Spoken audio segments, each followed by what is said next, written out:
കവി കുഞ്ഞികൃഷ്ണന്റെ പുസ്തകത്തിന്റെ പേര് കടമെടുത്താൽ നേതൃത്വത്തെ അണികൾ തിരുത്തിക്കൊണ്ടിരിക്കുന്നതാണ് കാണുന്നത്. ഈ തെരഞ്ഞെടുപ്പ് ഫലവും അങ്ങനെ തന്നെയാണ് എന്ന് വിലയിരുത്തേണ്ടി വരും. അതിനിടയിൽ ഉണ്ടാകുന്ന ഈ സന്ദർശനങ്ങൾ, ഉരുണ്ടുകൂടുന്ന പുതിയ രാഷ്ട്രീയ ചർച്ചകൾ, അതിനെയൊക്കെ നമ്മൾ എങ്ങനെ കാണണം?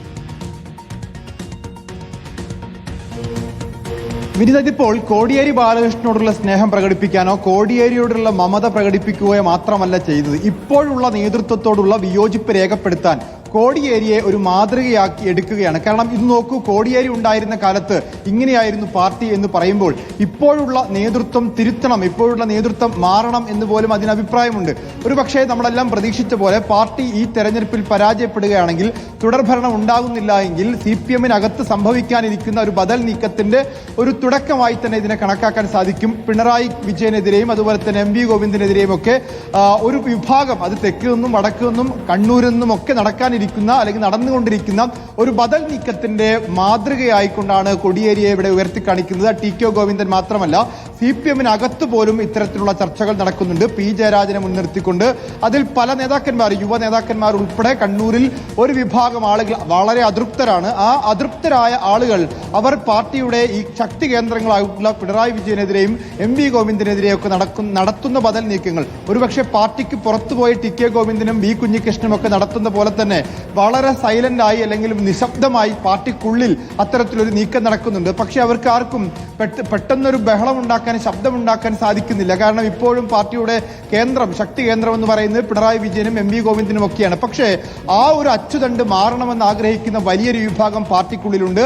അങ്ങനെ പിണറായി വിജയൻ, MV ഗോവിന്ദൻ അച്ചുതണ്ട് മാറി പാർട്ടിക്കുള്ളിൽ പുതിയൊരു ശക്തി കേന്ദ്രം ഉദയം പ്രാപിക്കേണ്ടതിന്റെ ആവശ്യം പാർട്ടിക്കുള്ളിൽ പലരും ഉയർത്തിക്കാണിക്കുന്ന ഘട്ടത്തിൽ ഇപ്പോൾ കോടിയേരിയെ ഉയർത്തിക്കാണിച്ചുകൊണ്ടൊരു നീക്കം, അത് TK ഗോവിന്ദൻ ഇപ്പോൾ TK ഗോവിന്ദനും കോടിയേരിയുടെ വീട്ടിലെത്തുമ്പോൾ കോടിയേരിയുടെ ഭാര്യ TK ഗോവിന്ദനോട് കാണിക്കുന്ന മമതയും സ്നേഹവും ഒക്കെ ആ ഒരു ബദൽ നീക്കത്തിന്റെ ആക്കം കൂട്ടുന്ന ഒരു സംഭവമായി വേണം അതിനെ കണക്കാക്കാൻ. അതുകൊണ്ട് തന്നെയാണ് ഈ ദൃശ്യങ്ങളും ഈ കൂടിക്കാഴ്ചയും ഈ സന്ദർശനവും ഒക്കെ ഏറെ പ്രാധാന്യമുള്ളതുമാകുന്നതും. TV പ്രസാദ് കൂടി ചേരുകയാണ് തിരുവനന്തപുരത്ത് നിന്ന്. TV പ്രസാദ്, പാർട്ടി എങ്ങനെ തോറ്റു, എവിടെ പിഴച്ചു എന്നത് സംബന്ധിച്ച ചർച്ചകൾ തിരുവനന്തപുരത്ത് CPM സംസ്ഥാന സെക്രട്ടേറിയറ്റ് നടക്കുന്നതിനിടയിലാണ് ഈ നിർണായക സന്ദർശനവും ഈ നിർണായക പ്രതികരണവും ഒക്കെ നമ്മൾ കാണുന്നത്. കൂകിത്തോൽപ്പിക്കാനാവില്ല, വർഗവഞ്ചകൻ എന്ന് വിളിച്ചു തോൽപ്പിക്കാനാവില്ല എന്ന് കൃത്യമായ സന്ദേശം നൽകുന്നു. മാത്രവുമല്ല, പാർട്ടി ഓഫീസിലെ ഉണ്ട ചോറിന് വരെ കണക്ക് പറയുന്നിടത്താണ് രഞ്ജിത്ത് പറഞ്ഞതുപോലെ അതിന്റെ ഒരു ബദൽ രാഷ്ട്രീയം അല്ലെങ്കിൽ നേതൃത്വത്തിനെതിരായ ഒരു ബദൽ നീക്കവും പ്രസക്തമാകുന്നതല്ലേ TV പ്രസാദ്?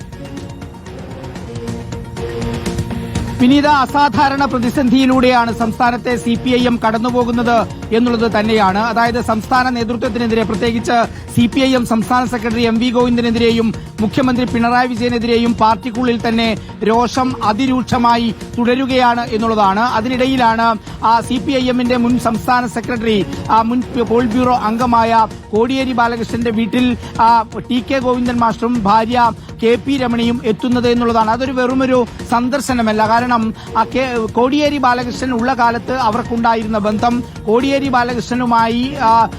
ബാലകൃഷ്ണൻ സംഘടനാ പ്രശ്നങ്ങൾ തീർക്കുന്ന കാര്യത്തിൽ ഉണ്ടായ ഒരു താല്പര്യം, അതല്ലെങ്കിൽ അതിന്റെ ഒരു ശ്രദ്ധ, അതൊന്നും ഇപ്പോഴത്തെ നേതൃത്വത്തിന് ഇല്ല എന്ന് പറയാൻ കൂടിയാണ് TK ഗോവിന്ദൻ അവിടേക്ക് വരുന്നത്. നമുക്കറിയാവുന്നതുപോലെ CPIM-ന്റെ സംസ്ഥാന സെക്രട്ടറി MV ഗോവിന്ദന്റെ ഭാര്യ TK ശ്യാമളയാണ് തളിപ്പറമ്പിൽ സ്ഥാനാർത്ഥിയായത്. അതിന് പിന്നാലെയാണ് TK ഗോവിന്ദൻ പാർട്ടി വിടുന്നതും അവിടെ UDF പിന്തുണയോടുകൂടി മത്സരിക്കുന്നതും ഒടുവിൽ CPM-ന്റെ കേന്ദ്രങ്ങളെയെല്ലാം ഞെട്ടിച്ചുകൊണ്ട് വൻ ഭൂരിപക്ഷത്തോടുകൂടി വിജയിച്ച് കയറുകയും ചെയ്യുന്നത്. അതുകൊണ്ട് തന്നെ CPIM-ൽ നടക്കുന്നത് തുറന്നു കാണിക്കണമെങ്കിൽ ഇത്തരം നീക്കങ്ങൾ ഉണ്ടാകണം എന്ന തിരിച്ചറിവിന്റെ ഭാഗമായിട്ട് കൂടിയാണ് TK ഗോവിന്ദൻ ഇത് ചെയ്തിരിക്കുന്നത്. യഥാർത്ഥത്തിൽ ഇത് TK ഗോവിന്ദന്റെ ഭാഗത്ത് നിന്നുള്ള നീക്കം മാത്രമല്ല, അതിൽ CPIM-ന്റെ മുൻ സംസ്ഥാന സെക്രട്ടറി കൂടിയായ കോടിയേരി ബാലകൃഷ്ണന്റെ ഭാര്യ വിനോദിനിയും അതുപോലെ തന്നെ ബിനീഷ് കോടിയേരി ഉൾപ്പെടെയുള്ളവർ ഇത് അറിഞ്ഞിട്ടുണ്ടാകുമെന്ന കാര്യം ഉറപ്പാണ്. അതുകൊണ്ട് തന്നെയാണ് കോടിയേരി ബാലകൃഷ്ണന്റെ ഭാര്യ TK ഗോവിന്ദനെ വർഗവഞ്ചകൻ എന്ന് വിളിക്കാത്തത്.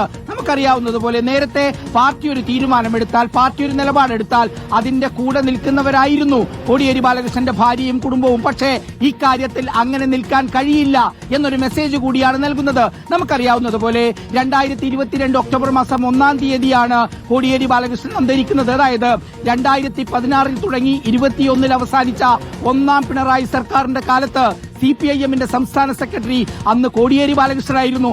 അന്ന് മുഖ്യമന്ത്രി പിണറായി വിജയനുമായി കോടിയേരി ബാലകൃഷ്ണനുള്ള ഒരു അടുപ്പമുണ്ട്, ഒരു ബന്ധമുണ്ട്. അതായത് പാർട്ടി അറിയാതെ സർക്കാർ ഒറ്റയ്ക്ക് തീരുമാനങ്ങൾ എടുത്തു പോകുന്ന രീതിയായിരുന്നില്ല അന്നുണ്ടായത്.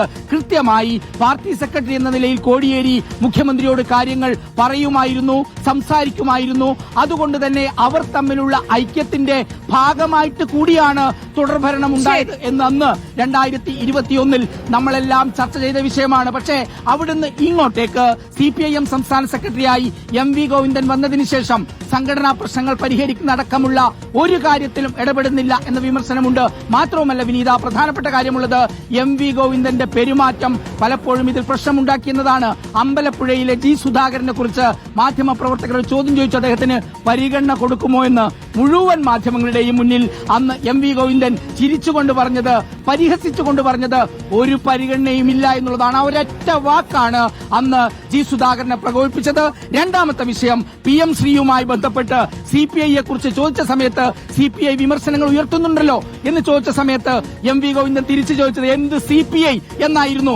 ആ ഒരൊറ്റ വർത്തമാനമാണ് CPI കടുത്ത പ്രതിരോധത്തിലേക്കും പ്രതിഷേധത്തിലേക്കും നീങ്ങി ഒടുവിൽ മന്ത്രിമാരെ പിൻവലിക്കാനുള്ള തീരുമാനമെടുക്കുന്നത്. ചുരുക്കത്തിൽ ഞാൻ പറഞ്ഞു വന്നത് വിനീത, സംഘടനാ പ്രശ്നങ്ങൾ പരിഹരിക്കുന്നില്ല എന്ന് മാത്രമല്ല മാധ്യമങ്ങളുടെ മുന്നിൽ ജനങ്ങളോട് പെരുമാറുന്ന രീതി വരെ ചോദ്യം ചെയ്യുന്ന ഒരു അസാധാരണ സാഹചര്യമുണ്ട്. അതുകൊണ്ട് MV ഗോവിന്ദനെതിരെയും മുഖ്യമന്ത്രി പിണറായി വിജയനെതിരെയും ഉണ്ടാകുന്ന വികാരം അത് സംസ്ഥാനത്തെ CPM-ൽ അതിരൂക്ഷമായി വളരുകയാണ്. അതിന്റെ മറ്റൊരു തലമാണ് അല്പസമയം മുമ്പ് തലശ്ശേരി കോടിയേരിയിലെ വീട്ടിൽ നമ്മൾ കണ്ടത് വിനീത. അതാണ് ഇനി 4 മണിക്ക് വാർത്താ സമ്മേളനമുണ്ട്. CPM-ന്റെ സംസ്ഥാന സെക്രട്ടറി യോഗത്തിന് ശേഷം പാർട്ടി സംസ്ഥാന സെക്രട്ടറി MV ഗോവിന്ദൻ മാധ്യമങ്ങളെ കാണും. എന്താണ് കണ്ണൂരിൽ സംഭവിച്ചത്, ഈ കനത്ത തോൽവിയിൽ എങ്ങനെയാണ് പാർട്ടി വീണത് എന്നതുൾപ്പെടെയുള്ള കാര്യങ്ങളിൽ അദ്ദേഹം പ്രതികരിക്കുമെന്ന് കരുതുന്നു. ഏത് രീതിയിലായിരിക്കും പ്രതികരണം എന്നത് ഏറെ നിർണായകമാണ്. മാത്രമല്ല ഈ സന്ദർശനത്തെ എങ്ങനെ പാർട്ടി നോക്കിക്കാണുന്നു എന്നതും നമുക്ക് അറിയേണ്ടതുണ്ട്. 4 മണിക്കാണ് CPM-ന്റെ സംസ്ഥാന സെക്രട്ടേറിയറ്റ് യോഗത്തിന് ശേഷം MV ഗോവിന്ദന്റെ വാർത്താ സമ്മേളനം.